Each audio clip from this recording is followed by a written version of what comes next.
Alhamdulillahirabbil alamin wassalatu wassalam ala asyrafil anbiya'i wal mursalin wa ala alihi wa sahbihi ajma'in. Subhanaka la ilma lana illa ma 'allamtana innaka antal alimul hakim. Rabbi shrah li sadri wa yassir li amri wahlul 'uqdatam min lisani yafqahu qawli. Amma ba'd. Alhamdulillah ala nikmatil Islam, alhamdulillah ala nikmatil iman, wa kafa biha min ni'mah. Alhamdulillah, segala puji bagi Allah Subhanahu wa ta'ala. Di siang hari ini, di hari Sabtu 2 minggu sekali, insya Allah mulai hari ini kita buka kembali majelisnya, kita buka kembali, kita duduk bersama lagi, kita baca hizib lagi, lek enggak Sabtu awan kan enggak diwoco hizibe gitu.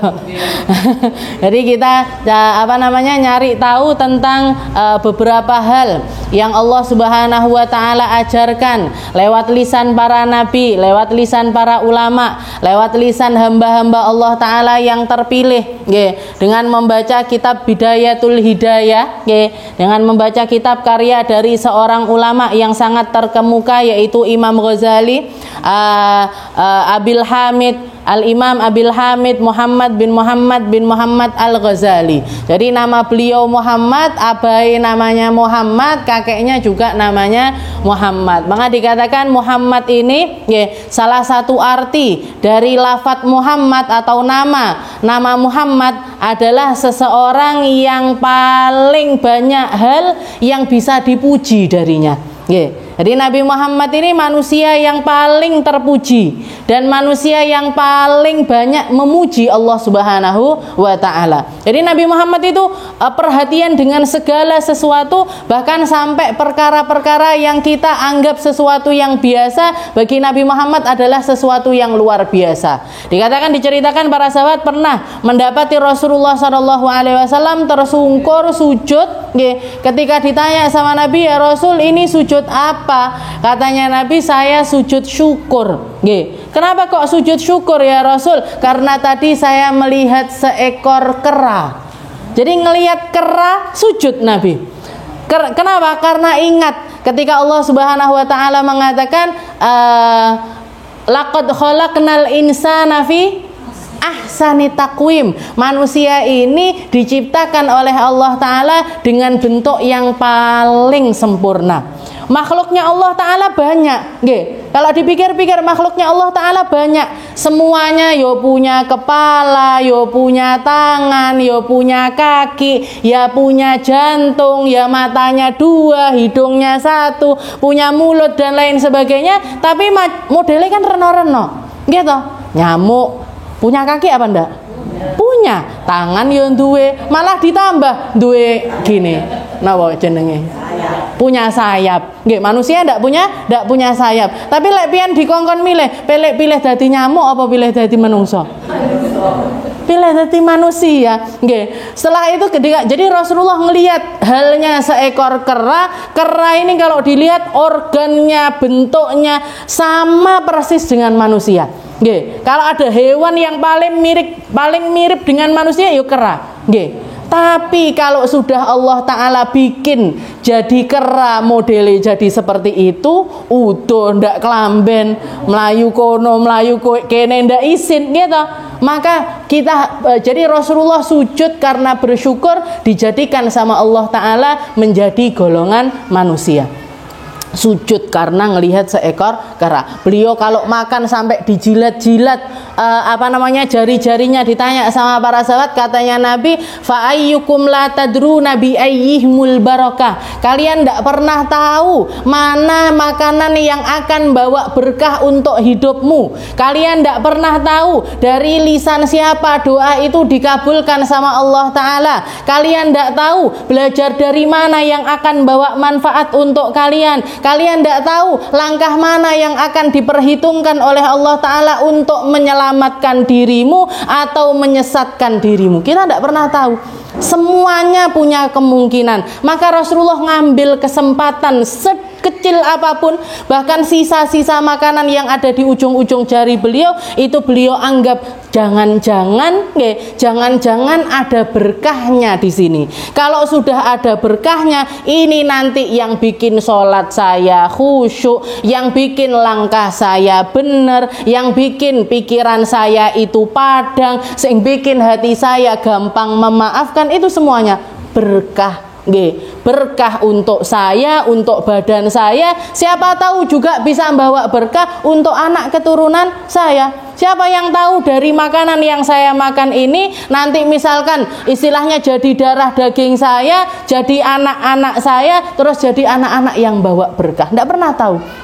Orang punya anak banyak tidak ngerti mana yang bakalan paling bermanfaat. Makanya Allah Subhanahu wa taala pengennya, kenapa sih kok manusia ini dijadikan khalifah sama Allah taala? Apa fungsi manusia jadi khalifah di atas muka bumi ini? Untuk menegakkan keadilan seperti adilnya Allah Subhanahu wa taala. Allah taala tidak pilih-pilih manusia yang kafirkah, yang muslimkah, yang taatkah, yang tidak taatkah, yang benehkah, yang tidak benehkah, semuanya rezekinya dipadakne.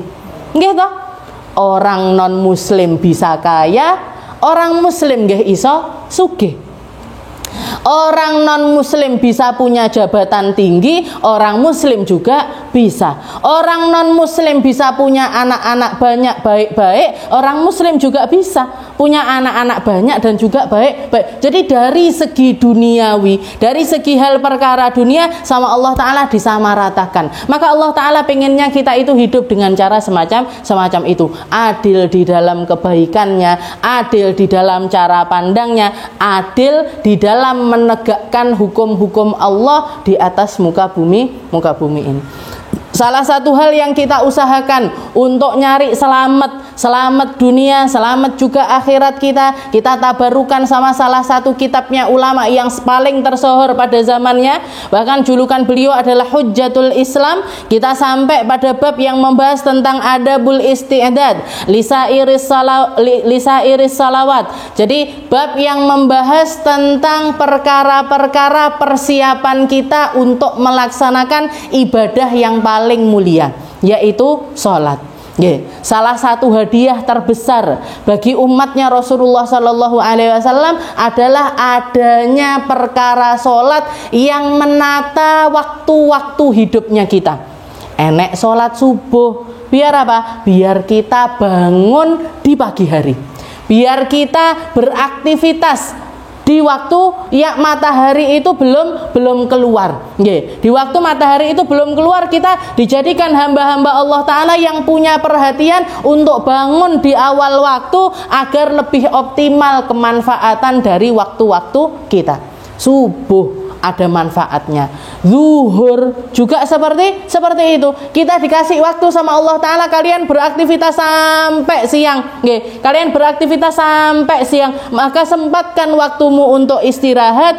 Tempelkan batukmu di atas tanah, rehatkan dirimu untuk bermunajat kepada Allah Subhanahu wa Ta'ala. Kita lihat orang-orang non muslim yang tidak punya waktu sholat, bagi mereka ndak enek, bahkan tidak sempat untuk istirahat aja, tidak sempat. Ngoyong golek donya, akhir-akhirnya yo mati. Akhir-akhirnya yo mati, akhir-akhirnya yo bondone ndak digowo, yang dicari mati-matian, yang dibangun sampai istilahnya sampai kerja banting tulang semacam itu akhirnya ndak dibawa juga sampai ke akhirat nanti. Jadi kita belajar, diajar, ditata sama Allah Ta'ala. Ada subuh, duhur, asar, maghrib, isya, semuanya punya sir-sirnya tersendiri, semuanya punya rahasia-rahasia dari Allah Subhanahu wa Ta'ala, agar kita selalu punya hubungan dengan Allah Subhanahu wa Ta'ala. Dan sholat ini adalah cara yang paling, istilahnya yang paling benar untuk jalin hubungan dengan Allah Subhanahu wa Ta'ala. Ila anqal, kita sampai kepada perkataan beliau yang mengatakan wala tashtagil ila al-asri illa bi ta'allumi ilmin au i'anati muslim au qiraatil Qur'an au sa'i fi ma'ashin tasta'inu bihi ala dinik. Jadi kita sudah membahas tentang sholat-sholat, tentang sholat duhur dan perkara-perkara yang berkaitan dengan sholat duhur. Qobliyahnya duhur, ba'diyahnya duhur, qobliyahnya duhur, ba'diyahnya duhur, itu semuanya diajarkan oleh Imam Ghazali. Setelah itu beliau mengatakan wala tashtaqil ilal asar, jangan kamu menyibukkan dirimu sambil menunggu waktu asar itu kecuali dengan perkara-perkara yang juga bermanfaat. Kalau enggak belajar, kalau enggak gitu ya i'anatu muslim, bantu orang sesama muslim, au qiraati Quran, atau membaca Al-Quran, au sa'i fi ma'ashin, atau bekerja atau melanjutkan pekerjaanmu tapi pekerjaan yang membantu perkara-perkara akhiratmu. Saya kerja untuk ngangkat derajat keluarga saya biar enggak jadi orang-orang yang minta-minta. Saya kerja biar bisa bayar SPP-ne anak-anak. Saya kerja biar bisa ikut bermajelis. Golek sak wayah-wayah milik dolan-dolan aku iso melok. Gitu. Kalau orang megang uang, kalau orang produktif, kalau orang bekerja, maka ndak bingung. Karena bisa dikatakan, memang benar segalanya itu bukan tentang uang, tapi segala sesuatu butuh uang. Pian arep melok arisan lek ora duwe dhuwit, ora usah melok wis aku. Dijak dolan wis aku ora usah melok dolan. Padahal dolan-dolan yang istilahnya dijak ziarah wali-wali ya butuh dana, diajak begini, hampir istilahnya segala sesuatu itu butuh dengan harta. Jadi jangan diremehkan. Istilahnya bekerja itu jangan dianggap sesuatu yang remeh. Apalagi sampai menganggap balah ora usah kerja-kerjonan, ndak usah neng tokonan, ndak usah buka ritek tokone. Jangan sampai. Kita bisa berjuang dengan lebih hebat kalau kita punya uang, kalau kita bekerja, dan kita lebih dihormati ketika kita berdakwah, ketika kita mengajar, ketika kita berjuang di dalam agama ini tanpa memandang apa yang ada di tangan manusia. Tanpa ada pandangan terhadap apa yang ada di antara mereka. Ndak ngarep-ngarep. Kalau ndak ngarep-ngarep itu akan lebih menguatkan kita di dalam perjuangan kita. Jadi bekerja, jenengan motivasi anak-anaknya untuk bekerja, untuk nyari uang, untuk sing sregep neng toko, untuk sing sregep kulaan dan lain sebagainya. Diajari itu semuanya, tapi cita-citanya bukan untuk melulu. Ndak masuk di dalam kategori hamba-hamba yang diceritakan oleh Allah Ta'ala, wailul likulli humazatil lumazah alladzi jama'a malahu wa 'addada yahsabu anna malahu akhlada. Katanya Allah Ta'ala, neraka wail tempatnya bagi orang-orang sing senengane nimbun harta. Kita bekerja bukan untuk nimbun harta, kita bekerja untuk berjuang. Wailul likulli humazatil lumazah. Siapa itu likulli humazatil lumazah? Alladzi jama'a malahu wa 'addada. Sing nglumpukne dhuwit bar ngono ditata duwike, diitung duwike. Berarti ndak oleh dihitung. Yo oleh kian. Oh, toko iki dina iki entuke sakmene, warungku buka sedina buka iki entuke sakmene, aku dodol pecel dina iki entuke sakmene, dihitung. Nanti habis itu dibagi, ini yang buat keperluan rumah tangga, ini yang buat ditabung dingge umroh misalkan, apa dingge haji, ini yang ditabung, ini nanti yang dikembalikan ke toko, dikembalikan ke warung buat muter lagi sesok dingge ben iso gelar dagangan eneh. Seperti itu. Yang ndak boleh ini kalau alladzi jama'a malahu wa 'addada, ditimbun, ditoto-toto barno ndak dingge apa-apa. Dingge umroh yo ndak, dingge haji yo enggak, buat nolong orang ya enggak, buat bangun sekolahan ya enggak, dijalui dingge masjid yo angeleram, dijalui dingge mulutan yo angeleram. Ini yang enggak boleh.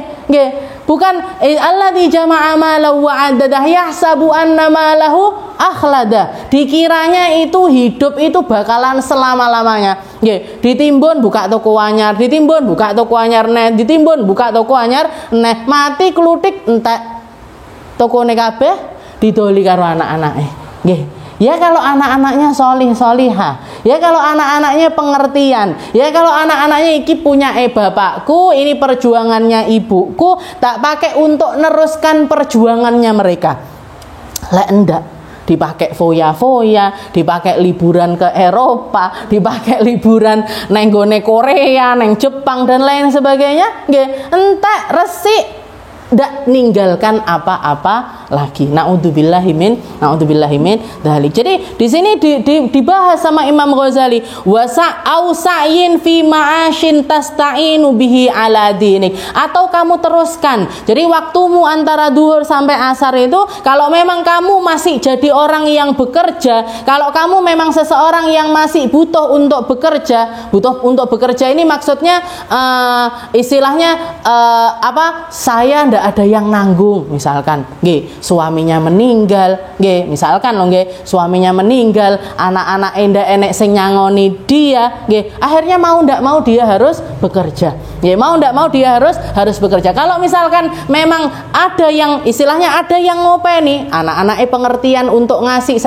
setiap bulan atau setiap harinya untuk harian ini ada, maka silahkan baca Al-Quran, silahkan belajar, silahkan menghadiri majelis taklim dan lain sebagainya, perkara-perkara yang akan terus mengingatkanmu kepada Allah Subhanahu wa taala. Tapi bekerja ini bukan sesuatu yang harus diremehkan. Nggih, bahkan harus kalau misalkan kita memang orang yang punya tanggungan-tanggungan, terutama laki-laki nggih. Kalau kita memang orang-orang punya tanggungan, bojo ya butuh maem, anak-anak ya butuh sekolah. Terus lek bapak ndak gelem kerja, piye?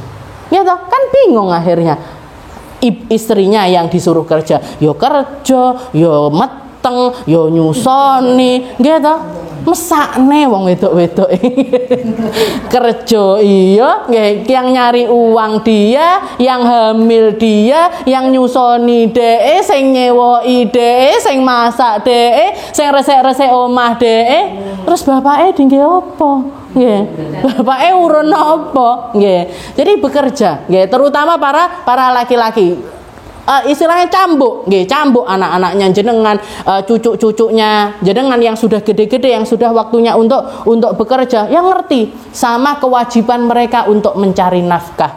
Karena hidup ini ndak gratis. Nggih, apa sing gratis? Listrik lek ndak dibayar ya mati. Banyu lek ndak dibayar nggih mati. Nggih. Tanah lek ndak dibayar nih pajeke nggih ditagih karo pemerintah, semuanya butuh dengan biaya.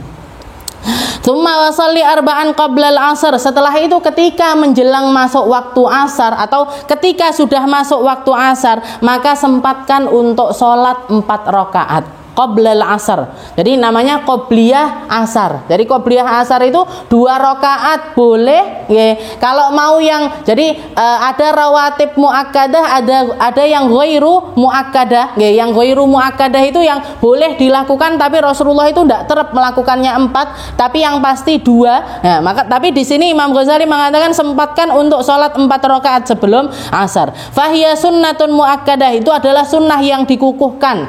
Faqad qala Nabi sallallahu alaihi wasallam, karena Nabi Muhammad pernah mengatakan rahimallahu abdan shalla arba'an qabla al-'asr. Semoga Allah taala merahmati hamba-hamba Allah yang menyempatkan sholat 4 rakaat sebelum asar.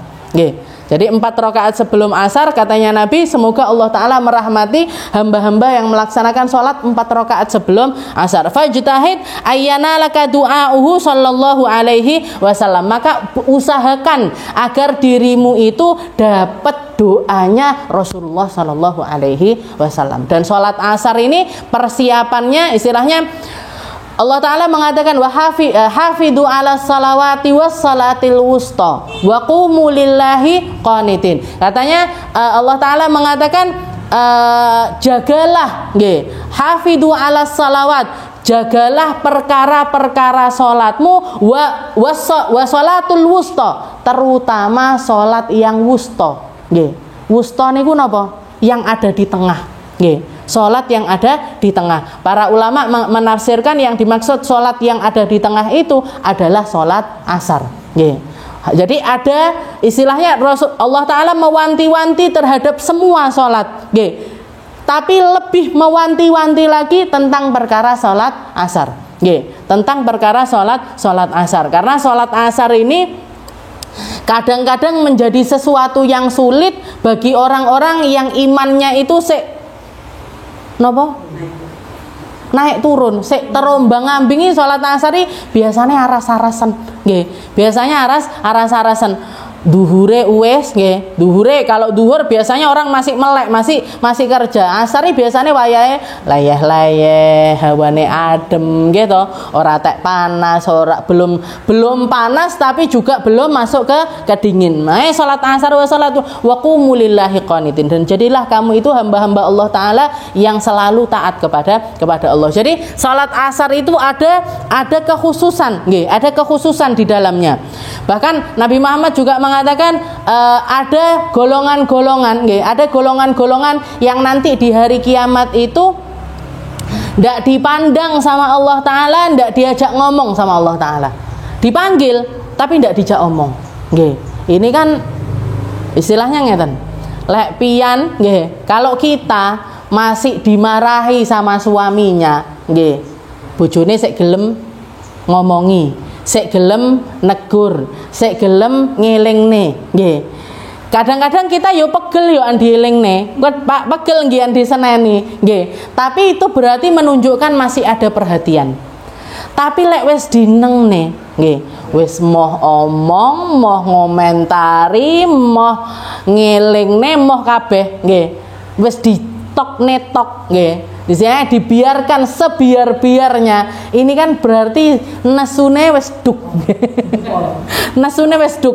Jangankan bojo, pian dhewe, duwe anak diomongi ora kena, dimarahin, ndak kondal sampai ke titik ibuke gak omong, mamae mau komentar, wes tak cak karepmu sekolah, karepmu ora karepmu madrasah, karepmu ora karepmu ngaji, karepmu ora karepmu. Ini berarti apa?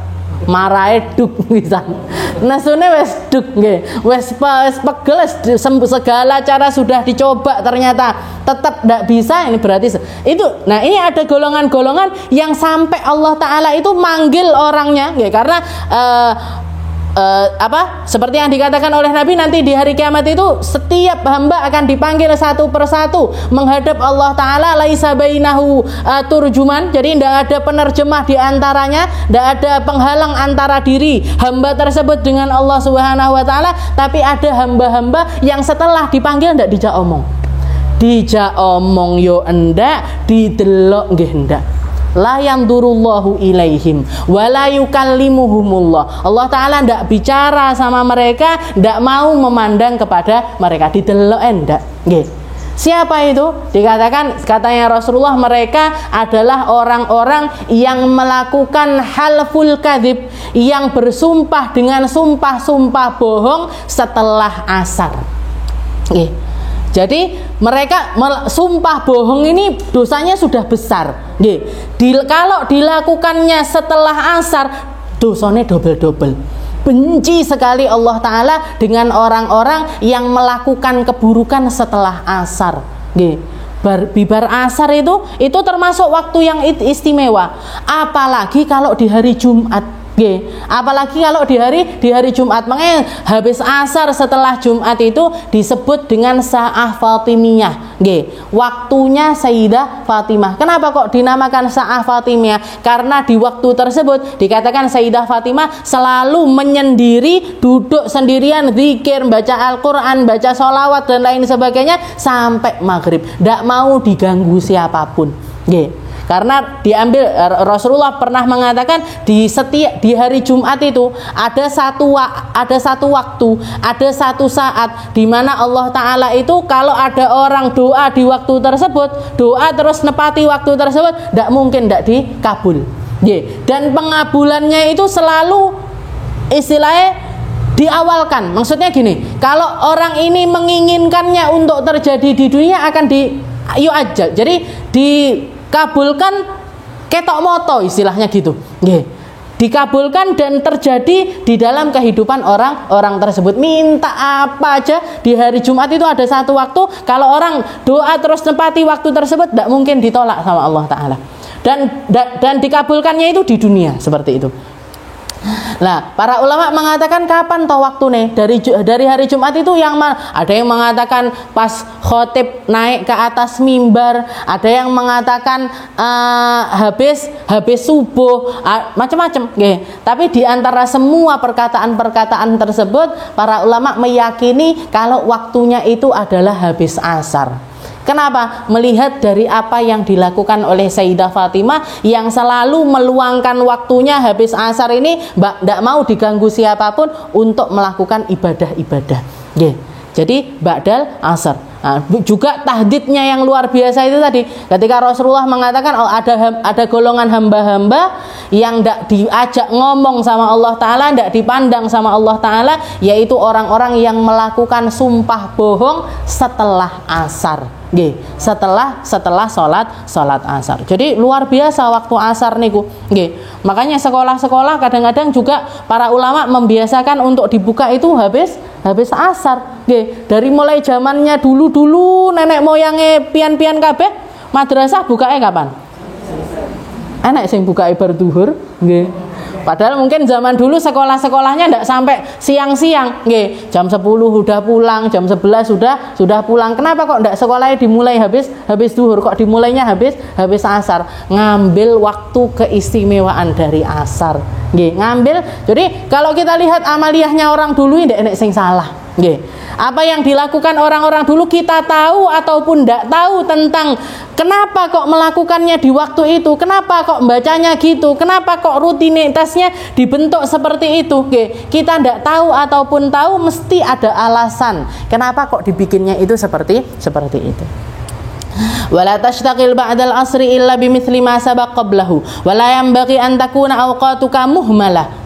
Dan ini semua beliau mengingatkan kembali bagi kita, jangan sampai kita itu membuang-buang waktu.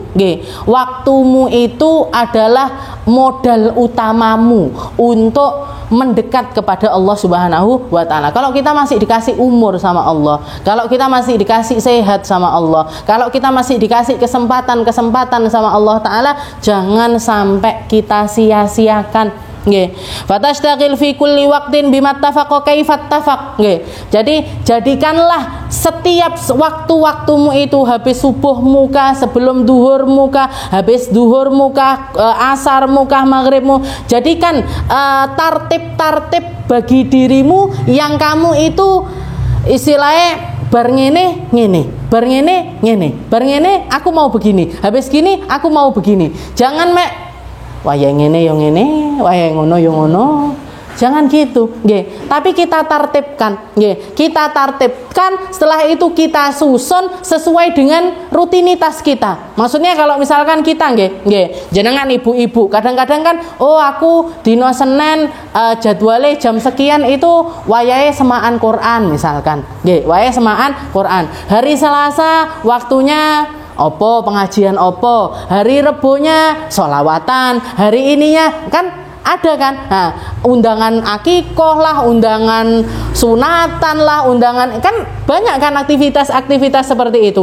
Itu kamu perhatikan, tapi rutinitas harian kamu, mulai dari baca Al-Quran, baca sholawatnya, baca wirid ini, susunan. Setelah itu kamu sesuaikan dengan rutinitas kamu masing-masing. Jangan ditinggal. Nanti habis kamu gini, ada sesuatu yang mau kamu ambil lagi. Aku mau Quranku sak juz berduhur misalkan. Engkau bar asar aku melek moco iki. Aku pengen silaturahmi pas ini. Aku pengen melakukan kebaikan ini di waktu. Jadi dari kebaikan ke kebaikan yang lain. Kita susun waktu kita dari hal-hal yang diridhoi oleh Allah Ta'ala menuju hal yang diridhoi oleh Allah Ta'ala yang lainnya. Kalaupun misalkan butuh seneng-seneng, selipkan. Bukan jadi prioritas niku, tapi selipkan dan tetap balut dengan hal-hal yang tidak akan sampai membuat Allah Ta'ala itu murka. diundang reunian misalkan karo konco-konco SMP, SD, TK, nggih, enek reuni TK misalkan. Reuni TK Darussalam lek ulun pian teh urung enek TK Darussalam. Reuni TK Batik apa-apa. Nah, pian lihat orang reuni itu yang dilakukan apa? Nggih, nyanyi-nyanyi gitu. Nanti nostalgia, omong-omongan zaman biyen-biyen. Sing biyen-biyen lek dibahas tok ndak apa-apa. Ada yang biyen senengane cirak neng kene ya, ada yang biyen lek kasti neng kene ya, sing ndak apa-apa. Nggih. Sing masalah kalau aku biyen senengan karo wong kuwi, kowe senengane karo wong iki misalkan. Astagfirullahaladzim. Terjadi apa ndak? Terjadi. Sing ndak roh berarti ndak tahu reunian. Ulun ora roh, tapi ulun roh. Jadi kan seperti itu. Apa berarti ndak boleh kita hadir yang semacam itu? Boleh, silahkan. Tapi kita harus tahu di situ nanti mesti rawan perkara-perkara yang akan menjerumuskan kita. Itu yang harus diantisipasi.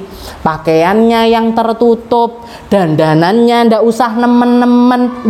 Orang sekarang ndak reunian kelambine sing paling apik. Ndak cuman sing paling apik.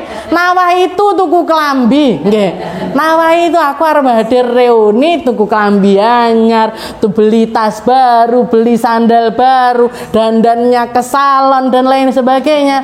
Nah, ini loh mau campur baur laki-laki perempuan. Ini loh mau ketemuan sama orang-orang yang ndak mahram sama kita. Nggih, kok malah seperti itu? Boleh, silakan. Tapi hal-hal yang akan menimbulkan fitnah, yang akan mendatangkan keburukan di masa yang akan datang, ini yang harus diantisipasi. Nggih. Ndak usah nemen-nemen lek perlu nggih klambi ireng kudunge ireng nggih kacamata ireng. Ya arep takziah apa arep reuni gitu. Jadi itu yang harus jadi memang kalau dipikir-pikir nggih, orang ahli iman, orang yang mau jaga keimanannya, orang yang mau jaga keislamannya, apalagi di akhir zaman ini, benar sekali seperti yang dikatakan oleh Rasulullah SAW, seperti orang yang genggam bara api. Areng, panas, pian ngenek nih, nggih, digenggam seperti ini, sakit luar biasa, panas luar biasa. Sedikit orang yang bisa menahan hal tersebut, sedikit yang bisa istiqomah di dalam agamanya, sedikit yang bisa tegas terhadap apa yang bisa saya tolerir dan apa yang tidak boleh saya toleransi di dalamnya. Angel tek banget, nggih, sulit sekali, nggih. Tapi seperti itu kalau kita mau terbebas dari hal-hal yang dimurkai oleh Allah Ta'ala, itu harus sangat kita dibilang pikirannya malek tenanan, nggih. Kita istilahnya orang ahli iman sama orang-orang yang tidak mikirkan tentang keimanan sama sekali, itu kayak air sama minyak, nggih, ndak iso nyatu. Sing iki karepe ngene, sing iki karepe ngene, nggih. Disatukan jadi satu ndak bisa, nggih. Sulit sekali. Makanya nyatukannya itu sangat sulit sekali. Fatasyagil fi kulli waqtin bima tafaqa kaifat tafaq. Bal yambaqi ayyuhasib nafsak, sambil terus kita muhasabah diri. Sambil terus dihitung-hitung, aku mangisu wis ngene apa, shalawatku wis apa urung ya, tahlilku wis apa urung ya, dzikirku wis kemput apa urung, bacaan Al-Qur'anku ya. Sambil terus kita ngoreksi diri. Aku dek mang duwe salah apa ndak karo iki? Aku tadi ngomongku sama ini gimana? Sambil terus kita muhasabah diri. Sayyidina Umar bin Khattab mengatakan, hasibu anfusakum qabla an tuhasabu. Terus kamu hisab dirimu itu setiap hari sebelum kamu nanti ketemu sama hari ketika dihisab sama Allah Subhanahu wa Ta'ala. Di dalam Al-Quran disebutkan, wal asri innal insana lafi khusrin illal ladzina amanu wa amilus solihati wa tawasaw bil haqqi wa tawasaw bis sabr. Demi masa, nggih, masa itu apa? Ya umur kita ini masa, waktu kita ini masa, kesempatan kita ini adalah masa. Dikatakan Allah Ta'ala bersumpah demi masa, innal insana lafi khusr, semua manusia itu bakalan nyesal, semua manusia itu akan menyesal dengan penyesalan yang luar biasa, kecuali 3 golongan. Illal ladzina amanu, kecuali orang ahli iman yang selalu meningkatkan keimanannya, yang selalu merhatikan keimanannya, yang selalu tarik ulur dengan keimanannya, yang selalu berusaha untuk jadi hamba-hamba Allah Ta'ala yang lebih baik. Illalladzina amanu wa amilus solihati. Illalladzina amanu wa amilus solihat. Ini gandeng. Orang beriman, setelah itu dibalot keimanannya, direalisasikan keimanannya ini dengan amal soleh. Nggih, wong iman yo ngamal soleh. Iman tok percaya aku lek salat iki pahalane akeh, tapi gah salat. Nggih. Percaya aku lek sedekah pahalane akeh, gah aku sedekah. Nggih. Percaya aku lek wonge harus berangkat haji, tapi aku gah. Nggih, ndak mau tapi apa maknanya imannya gitu. Illal ladzina amanu wa amilus solihat wa tawasau bil haq. Ya, golongan yang kedua, orang yang selalu saling mengingatkan tentang perkara yang benar. Ketika kita diingatkan tentang kebenaran, itu berarti hamba tersebut, orang tersebut sayang dengan sebenar-benarnya sayang kepada kita, meskipun sakit kadang-kadang rasanya. Dieling ne ojo ngene, dieling ne ojo ngono. Tawasau bil haqqi. Yang ketiga, tawasau bis sabr. Ketika ada hamba-hamba Allah Ta'ala yang kena musibah, sakit, kena ditinggal wafat keluarganya, ditinggal wafat suaminya atau orang-orang terkasihnya, saling menyabarkan. Jadi 3 golongan ini yang tidak, istilahnya yang tidak terkena penyesalan. Yang lainnya semuanya nanti bakalan nyesel. Katanya Imam Syafi'i, kalau misalkan ayat atau firman Allah Ta'ala yang turun ini cuman surat Al-Asr aja, cukup bisa. Cukup buat pegangan kita surat Al-Asr itu cukup.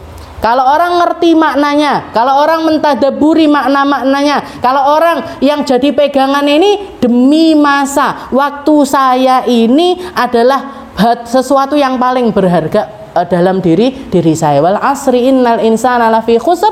Semua manusia bakalan nyesel kecuali 3 golongan ini. Ahli iman dan juga amal soleh, orang-orang yang mau terus saling mengingatkan tentang kebaikan, tidak memilih diam ketika kemungkaran itu terjadi di sekitarnya, tidak terus meneng, enek uang zina menengai, enek uang judi menengai, enek uang tukaran menengai. Oh tukaran, keplok di foto, di video, di upload.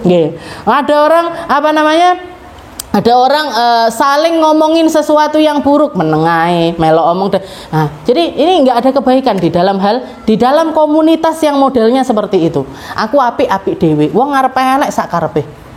Orang mau jelek terserah mereka, hidup mereka, hidup saya, hidup saya. Tawasau bil haq. Yang terakhir, tawasau bis sabr, saling menguatkan di dalam kesabaran kepada Allah Subhanahu wa Ta'ala. Makanya dikatakan di zaman Rasulullah SAW, para sahabat niku para sahabat itu setiap kali mereka duduk 2 orang ataupun lebih, bareng omong-omongan, habis ngobrol atau habis transaksi sekalipun, dodol ngoten, mau pisah itu nyempatkan baca surat Al-Asr. Wal asri innal insana lafi khusr illal ladzina amanu wa amilus solihati wa tawasau bil haqqi wa tawasau bis sabr. Untuk apa? Untuk mengingatkan, untuk mengingatkan bahwasanya masa demi masa kita ini adalah modal kita kepada Allah Subhanahu wa Ta'ala. Antu hasib nafsak wa turattib wadhaifaka fi lailika wa naharik. Jadi kita susun waktu-waktu kita, wadifah kita, tugas-tugas kita, baik di siang ataupun malam hari. Wa tu'ayyin likulli waqtin syughlan la yata'addahu wa la yu'thiru fihi siwahu. Terus kita harus punya pakem-pakem itu tadi. Aku asar wayahe ngene, aku maghrib misalkan habis maghriban baca yasin, tabarok, tahlil bareng-bareng sak keluarga atau untuk diri kita sendiri. Jadi kita habis asar maca waqiah, bersubuh maca surat Ar-Rahman. Nah, itu kita susun-susun sendiri. Atau kalau zikir-zikir ya aku maca rotibku bar isya, rotib hadate bar isya, wirdul latife bar ini. Nah, siang baca hizib dan lain sebagainya. Itu tartibkan. Dan kalau sudah kamu tartibkan, pasang niat untuk melakukan itu, jangan sampai tergerus dengan sesuatu yang lainnya. lek biasa yasinan setiap hari nyempatkan untuk baca yasin, tahu-tahu misalkan pas liburan kemana gitu, nggih, bukan berarti liburan terus yasinnya yo melok libur, nggih. Liburan maca Qur'ane ya melok libur. Nah, jangan nggih, tetap kita laksanakan.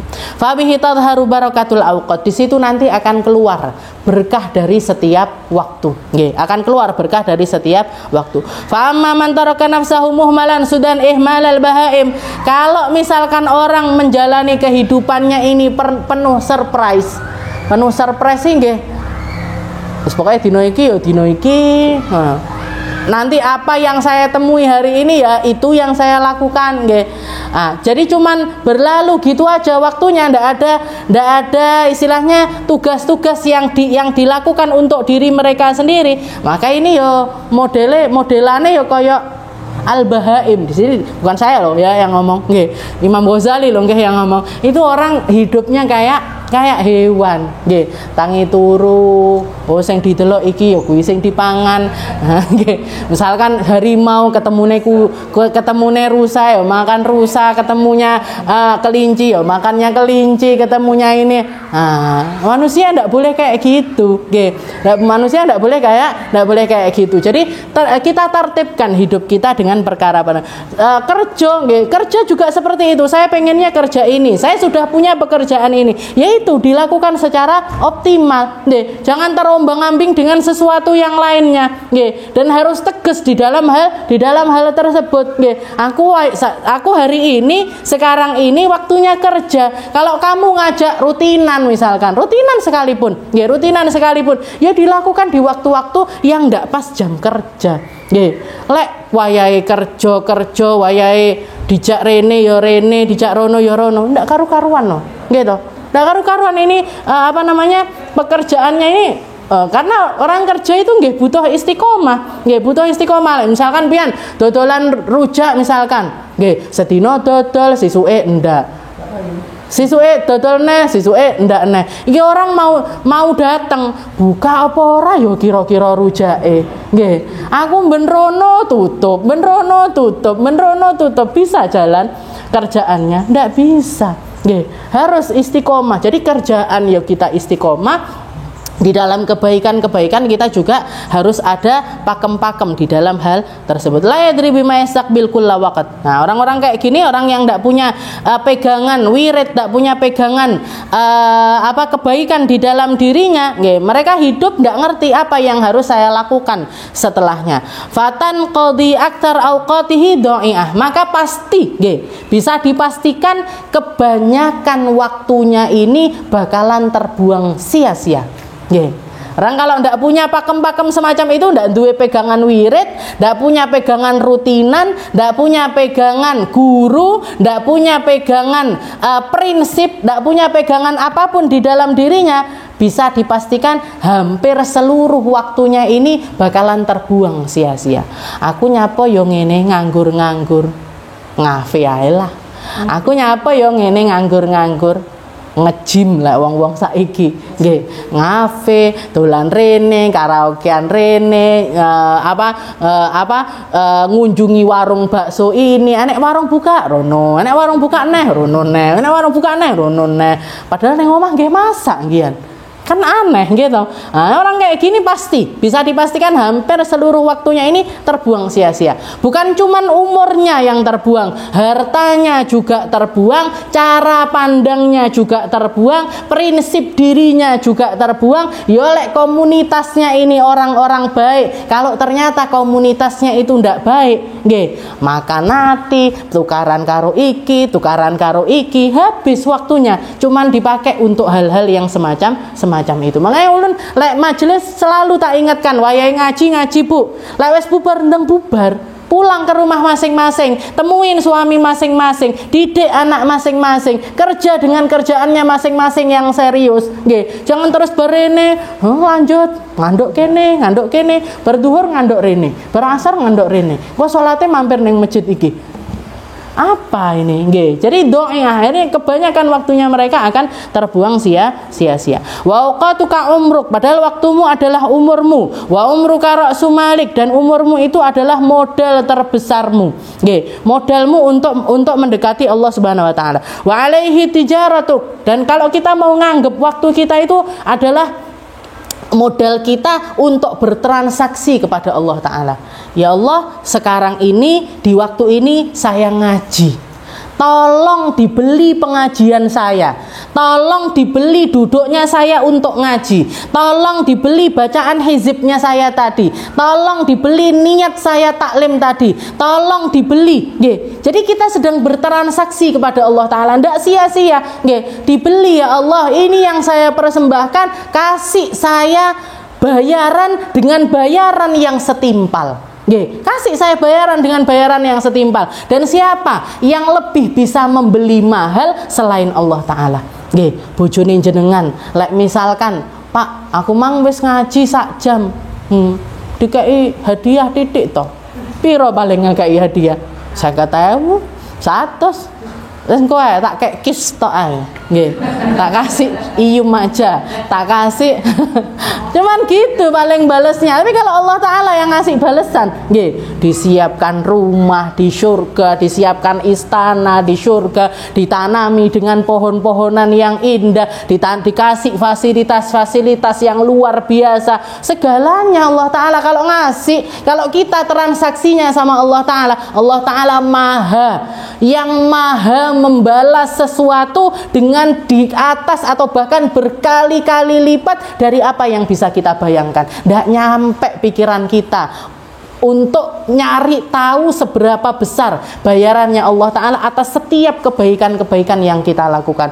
Belum langkahnya jenengan, belum bensin yang jenengan keluarkan, belum waktunya ketika persiapan nyempetkan wudhu dulu, toharoh dulu, aku ngaji, punya wudhu, aku ngaji dalam keadaan bersih, tidak punya, itu semuanya bakalan dibales sama Allah Ta'ala. Pulang juga gitu, pulang kembali lagi ke keluarga, kembali lagi ke keluarga, saya mau begini. Nah ini ditartibkan. Jadi wa alaihi tijaratuk, dan di situ adalah dengan umurmu itu kamu bisa bertransaksi dengan Allah Ta'ala. Wa bihi wusuluka ila na'imil abad, dan ketika kamu cara pandangmu seperti itu, muamalahmu kepada Allah Ta'ala semacam itu, di situ kamu akan mencapai derajat-derajat untuk mendapatkan kenikmatan-kenikmatan abadi fi jiwarillahi Ta'ala, di sisi Allah Subhanahu wa Ta'ala. Wa kullu nafsin min anfasika jauharun la qimatalah, dan setiap jiwa-jiwa dari kita, setiap hamba-hamba Allah Ta'ala ini di sisi Allah Ta'ala adalah jiwa-jiwa yang sangat mulia. Mungkin kita direndahkan sama orang, mungkin kita tidak dianggap sama orang, mungkin kita bagi orang-orang sekitar kita, oh yo mak kuwi ya, mak iki yo, anak iki yo, anak, cuman gitu aja. Tapi ingat, dirimu di sisi Allah Ta'ala adalah hamba Allah Ta'ala yang sangat mulia. Sangat mulia. Allah Ta'ala tidak akan menyia-nyiakan kita, tidak akan ngungkit siapa kita, kedudukan kita di antara manusia, tidak ngungkit bagaimana, berapa hartamu, sebagus apa rumahmu, seluas apa, sebanyak apa pekerjaanmu, tidak pernah dipandang sama Allah Ta'ala. Urusannya hanya tentang dirimu, hatimu, ibadahmu kepada Allah Ta'ala. Seperti apa ibadahmu, seindah apa ibadahmu, seikhlas apa kamu, sekhusyuk apa kamu, cuman itu yang diperhitungkan sama Allah Subhanahu wa Ta'ala. Jadi kan, fakullu nafsin min anfasika jauharun. Jangan pernah minder, jangan pernah merasa aku apa pantes, dosaku sebanyak ini, kesalahanku sebanyak ini, sepak terjangku kayak gini, apa pantes saya untuk jadi hamba-hamba Allah Ta'ala? Tidak ada yang tidak pantes di sisi Allah Subhanahu wa Ta'ala. Semuanya akan diterima. Jauharun la qimatalah. Jadi adalah sebuah sesuatu yang berharga yang tidak akan bisa dibeli dengan apapun, tidak bisa dibandingkan dengan apapun. Idlah badalalah. Dan tidak ada yang bisa menggantikan jiwa itu. Tidak ada yang bisa menggantikan jiwa tersebut kecuali Allah Subhanahu wa Ta'ala. Dan ketika jiwa itu nanti diundang sama Allah Ta'ala, ini jiwanya sendiri tidak bisa nolak. Nggih, ketika ajalnya datang, ketika waktunya datang, nggih, iso awake dhewe nolak. Sik ya Allah, nanti dulu ya Allah. Aku tobatku urung tenanan, ngajiku urung tenanan, amalku urung tenanan. Saiki nggih. Kalau sudah sekarang ya sekarang nggih, ndak pandang umur, ndak pandang usia, ndak pandang sedang apa kita dan bagaimana kita. Kalau sudah waktunya hilang ya hilang. Siapa yang nyangka? Nggih, niku cerita yang lagi viral niku. Putranya seorang gubernur Jawa Barat niku budal neng Swiss, pengennya mau liburan, pengennya nyari sekolahan. Kentir neng gone sungai, nggih. Kentir di sungai meninggal. Umurnya baru berapa? Umurnya 25 apa 24? Sik cilik, sik 22. Saya masih mau neruskan S2, nggih. Waktunya nyapa ndak bapak dhisik? Nyapa ndak ibu dhisik? Kenapa ndak neneknya dulu? Nggih, neneknya masih ada. Kenapa kok ndak umur ndak, istilahnya ajal itu ndak sapa sing tuwek-tuwekan, apa sapa sing loro-loronan gitu. Nggih. Yang sakit bertahun-tahun masih dikasih umur sama Allah Ta'ala banyak, gitu. Yang ndak sakit, ndak kenapa-kenapa, kentir neng kali, ketabrak iki, dan lain sebagainya. Nggih. Mugi-mugi panjang umur semua, mugi-mugi dikasih istiqomah semuanya, mugi-mugi dikasih gampang di dalam melakukan kebaikan. Fa idza fata fala audalah, dan kalau sudah hilang waktu itu tidak bisa balik lagi. Nggih.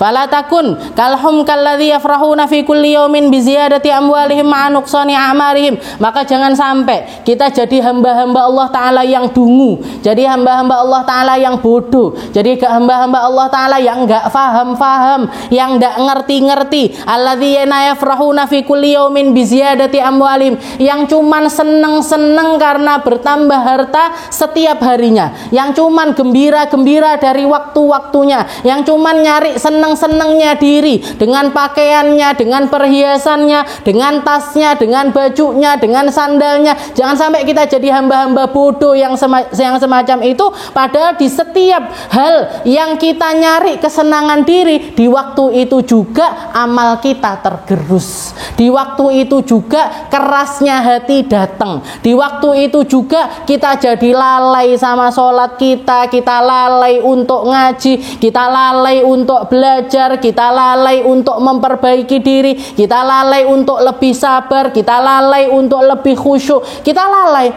untuk lebih tulus dan lain sebagainya, lalai. Kenapa? Karena sudah sibuk dengan perkara-perkara yang semacam ini. Jadi beliau mengatakan ini orang bodoh, orang dungu, orang yang tidak faham-faham, yang hari-harinya itu cuma diliputi kesenangan demi kesenangan. Karena bertambahnya harta, karena gampangnya nyari duit, karena tingginya kedudukan dan lain sebagainya. Padahal di waktu itu juga, di waktu yang bersamaan, amalnya dia sedang tergerus.